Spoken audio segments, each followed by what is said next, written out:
Errol, what was it that got you started on the story of Frank Olson? Same thing that motivates me all the time, total desperation. This smattering of despair. Was it more desperation or more despair? Smattering of despair. Smattering of despair. So what was the nature of the desperation that led you to the story of Frank Olson? Oh, don't persist in this, for God's sakes. It's an interesting story.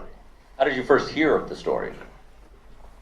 I started on a different story for Netflix, a story that also concerned MK Ultra. That story did not work out for a number of reasons, and I contacted Eric Olson. And at that time, I had no idea how extraordinary this story was, how deep a story this was. And that was a process of discovery,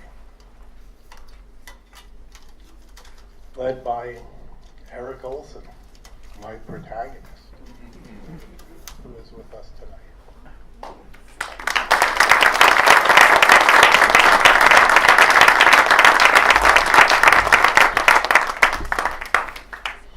And when did you understand that this was going to be a bigger scope than the roughly 90-minute films that you've made in the past? I think it was pretty clear early on. Part of it is how it was initially sold, even before I had picked the subject, how it was initially sold to Netflix. Sold as the everything bagel. At least that's how I described it. How many times can I say this? I'll say it once again. Everything but raisins, because I don't believe raisins belong in bagels. But the idea was it was going to have drama. It was going to have reenactments, and I see drama and reenactments being very different kinds of things. It was going to have archival material. I don't think I realized until a little bit later the extent of all of these home movies that had been taken by Eric's father, by Frank Olson, that Eric had all of the negatives and we could retransfer all of them. All of them were retransferred to 5K, and they're extraordinary. I don't know how else to describe them. They're beautiful, they're emotionally powerful. They provide this historical record that would not otherwise be available.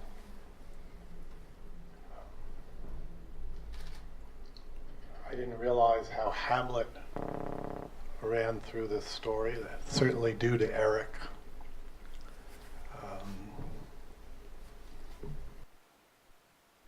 It's a story that kept on in many ways giving because it's incredibly rich, incredibly complicated. A story that involves a young boy in his quest to find out what happened to his father, and it involves America in some very, very real sense.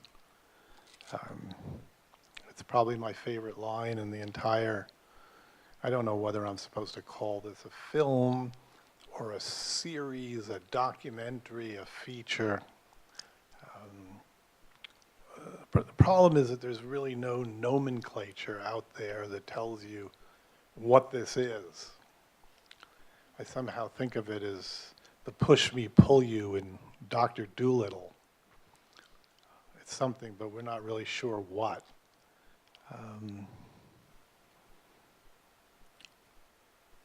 But I didn't know whether it would work.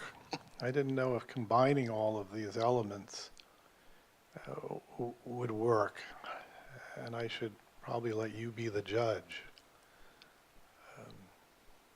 Well, I'll go to the audience in a minute for questions, and they can be judge and jury. There's so much craft in Is this. that how you really see them? You used the word judge. I know, but I didn't use jury. I didn't say hangman. We hope not. I hope not. There's so much craft in this film, in the cinematography, in the acting, in the music, in the editing. Can you talk about some of your collaborators? I think the editor, Stephen Hathaway, might even be here. He is here.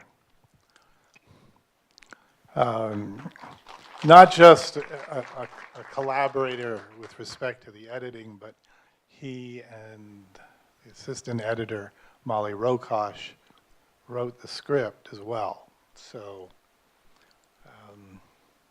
Stephen was involved in every aspect of making this, and it could not have been made without him. I had fabulous cinematographers. The original interviews were done by Ellen Kurris. The drama was done by Igor Martinovic. Fabulous music, Paul Leonard Morgan. Fabulous everything. Fabulous protagonist in Eric Olson and in my actors. So I was indeed extremely lucky. Yesterday, Peter Sarsgaard was here to present to you the Lifetime Achievement Award that we gave. And something that came up in his remarks is that when he says when he first met you, he had been playing Hamlet, which seems like an extraordinary coincidence, or maybe it was meant to be. He was playing Hamlet. And I had always wanted, I don't know why, I don't know how these things get into your head, but I always wanted Sarsgaard to play Frank Olson. I thought he was perfect. And I'm glad that he said yes. Retrospectively, he seems quite pleased. That's a relief. He likes what we did. In fact, all the actors really like what we did and are enthusiastic supporters of this film. So maybe, just maybe I get to work again. If I'm really polite to people. Well, let's take some questions from this audience. Yes, right here. There's this term that people always use for me, aposiopesis. The people who start sentences and don't finish them, they drift off into nowhere. They can't even remember who they are, what they're saying, why I'm here, for example. And I'm still having trouble answering your question, you may know. But it's Eric repeating again and again, what does it all mean? What does it all mean? And then he answers his own question about the Cold War and this transition to a world where the government had to chronically, habitually, compulsively, uninterruptedly lie to its own citizens, and the ultimate effect that that might have on, do I want to still call it our democracy? But I did answer it. Was that an answer? Yes. Oh, thank God. Question right here.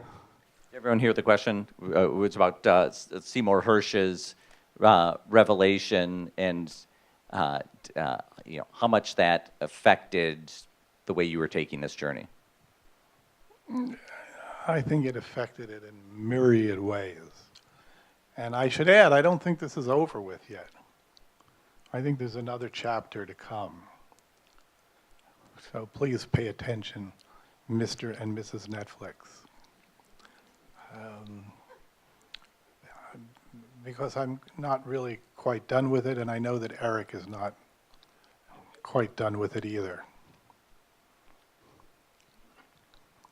The ending of the film... This is what's like interviewing Errol, is that like it seems like he's finished with a sentence, and I'll like start to ask, and then I realize it's just mid-sentence. Go on. Yeah, I feel someone could drag me off at any time, so I want to be careful.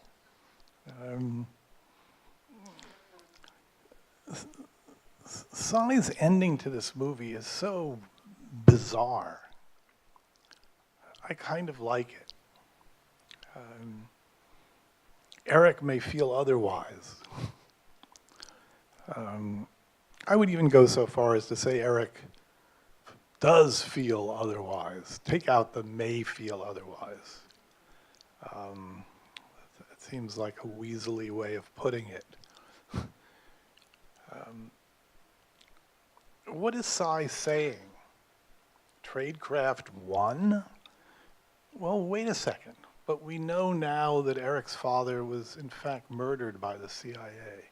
We may not have crossed all of the T's and dotted all of the I's, but we know that something really terrible happened. And we also know that enormous efforts were made to cover it up. It's interesting because I keep going back to this. The question of the drama in Wormwood. Maybe I never really came up with an effective answer for myself and others until challenged by this gentleman over here. And the real answer is, in 1975, the Olson family was presented with a pile of documents. Gerald Ford asked William Colby, then head of the CIA, director of Central Intelligence, to give the family everything that they had on the Olson case. Do I believe that the CIA gave the family everything they had? No, I don't. But they did give them a substantial pile of documents which became known as the Colby Documents. And what I used the drama for, again, it's like the reenactments in the Thin Blue Line. It's a dramatization of untruth. It's taking you into that world of a contrived story and bringing it to life in some crazy way. It never made sense to me. It still doesn't make sense, but it provides the matrix for the movie. And since it is a story contrived by the CIA, and maybe this is just some elaborate attempt at self-justification, but why not? If I don't justify myself, who's going to do it? It's a way of presenting a story in a story that is both ironic and, I believe, deeply disturbing. I'm grateful for the opportunity. I mean, I'd like to thank Eric for the opportunity to make this movie. It's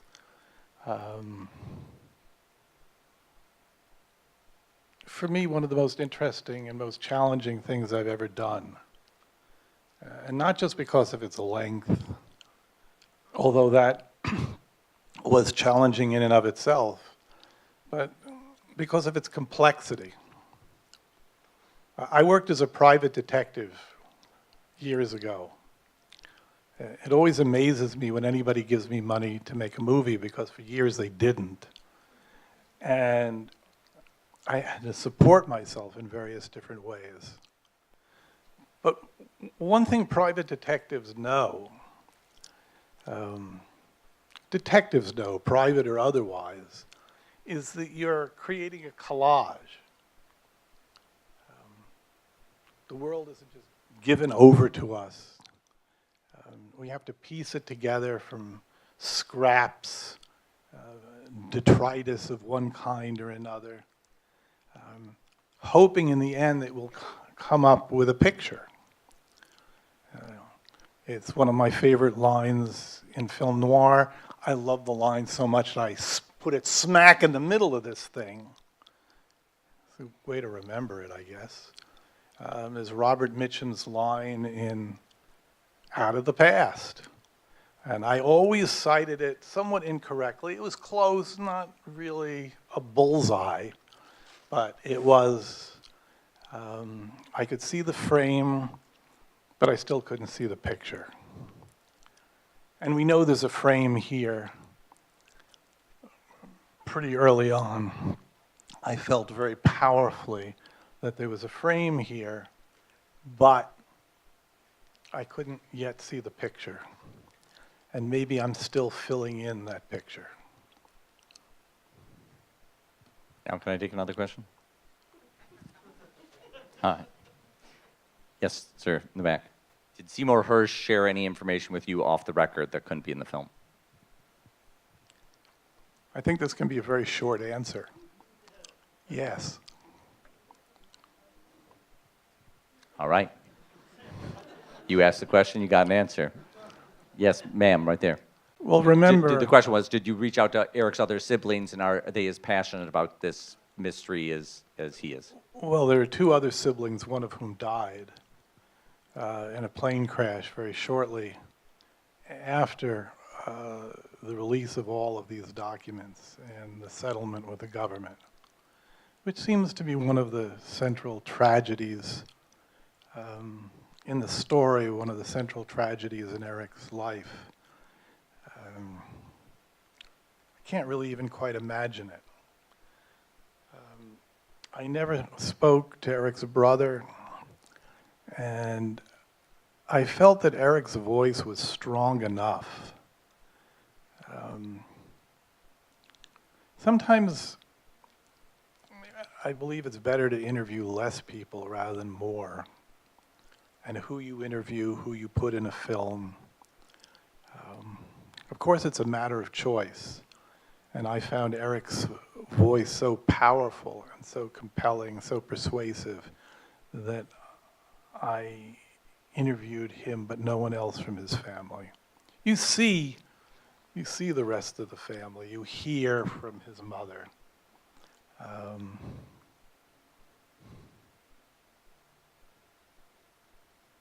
I don't know if this, did I answer the question? I need a reality check here. I think we're good on that one. We'll take a couple more questions there in the back. So a good journalistic follow-up to the question about Seymour Hersh. Even though you're probably not going to tell us, did whatever Seymour Hersh tell you give you some strength in your conviction of anything? Or do you feel like what he told you persuades you that there's going to be more to the story? Well, you've now made it even more complicated. How dare you? Did he persuade me that there's more to the story? No, I'm answering that question. Then I'm going to answer your question. Yes, he persuaded me that there was more to the story, perhaps a lot more to the story, maybe more than I know. You know, what keeps me doing this is, what is it that killed the cat? Something. But the desire to know stuff you don't know, to know more. Then your question is, did it convince me of the truth of what happened to Eric's father? And in this respect, Eric and I differ, respectfully. It provided added evidence that this is what happened. Was it absolutely a slam dunk? You know, I'm hard to convince about anything. And I'd like to take this a step further. I'm not done with it. Maybe I should let go of this. Maybe the curse of this story will grab me in some way as well. Clearly has already. Well, if curiosity killed the cat, you're a cat with 9 lives. How many have been expended, however? That's your count. That's your count. We'll take 2 more questions. Hit this hand up there, and then I'll get you, sir. Is the everything bagel style the style you want to continue to work in? Kind of, yeah. Why not? There's a problem, though, with the everything bagel style. Roger Ebert once asked me if I could define the difference between documentary and drama. And I said, well, that's easy, 2 zeros. And The cost of making them. oh, don't explicate everything. Good God. It's late. I just want Come everyone to on. follow along. I thought that was clear, no? When you said it in a room full of filmmakers today, everyone knows what it means. But some of these people don't make films, so. What am I saying? Is it late? It is late. I would continue doing this. I have a whole number of everything bagel projects. The only problem is that they're very costly. The minute you start recreating the 50s on screen, casting actors, creating sets, et cetera, et cetera, et cetera, et cetera, throwing people out windows, the costs ratchet up. But yes, I do want to do it again. I just need to find those companies willing to pay for it. I've developed an expensive hobby, but I kind of love doing it. All right, we'll take one more question right here. Did you conclude that the U.S. did chemical weapons in North Korea? Eric says it very well in the film.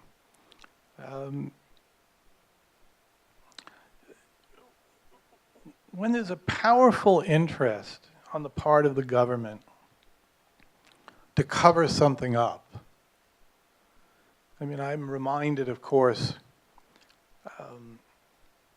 what did Nixon in the end was his attempt to cover up what he did. No one seemed to mind, the carpet bombing of the North or the invasion of Cambodia. That seemed fine.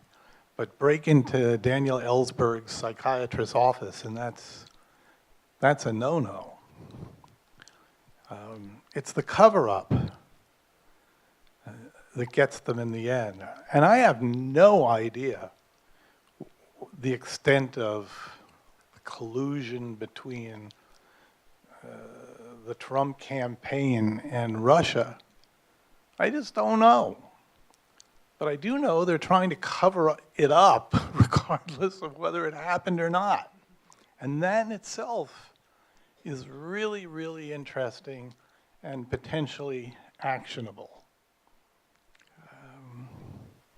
Seymour Hersh, who uncovered My Lai and Lieutenant Calley, for which he won a Pulitzer as a very, very young journalist, was an amazing a piece of work. And he wrote a book about it. But he wrote a book after the book that he wrote about it called Cover-Up, which is my favorite of all of Cy Hersh's books. And someone recently in a Q&A asked me, well, what's the difference between a conspiracy and a cover-up? And I'd never really quite thought about it clearly. But conspiracies look into the future. We'll conspire to do something really nasty and fucked up. Cover-ups usually suggest guilty knowledge. We know we did something very, very naughty, but we don't want anyone to really know about it. We don't want to be implicated in any way. And so we'll just get a shovel full of sand and dump it on it so no one connects it with anything that we've done. And the Olsen story is just filled with cover-ups and evasions. It seems emblematic of our modern times, what we've become, who we are. And as such, I believe, is a very, very powerful story. You're one of the first audiences to see this story. It's going to be coming to Netflix in mid-December, broken up into 6 chapters. So please spread the word about that. Errol Morris was at the very first Doc NYC 8 years ago. His film Tabloid was our closing night film. He came back a few years later and was our opening night feature with his film The Unknown Known. Mr. Morris, we're always interested in the work you're doing. We hope we get to play a lot more of your films in the future. I hope I get to play a lot more of them here. Thank you very, very much. Thank you very much for coming. Thanks especially to Errol Morris.